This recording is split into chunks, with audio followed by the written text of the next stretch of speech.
My name is Christopher Epling, and when I was a student here a long time ago, when it was still Pikeville College, I studied a major in sociology and a minor in art history. My interest in art came at a really early age.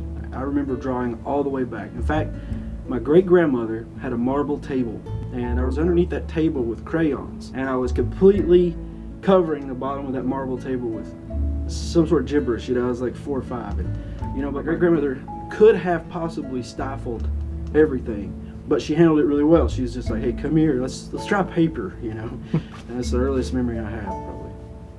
When I started visiting schools, first it was just to talk about the books that I've illustrated. I noticed that children paid attention, especially whenever you would draw. It would be, you could hear a pin drop.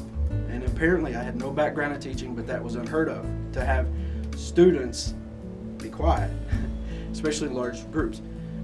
I started to think about this. I mean, it's an opportunity. I have their attention, and while I have their attention, then what can I say? That's what I stress to the students: express themselves. Use this medium as a way to share an idea, thought, or concept.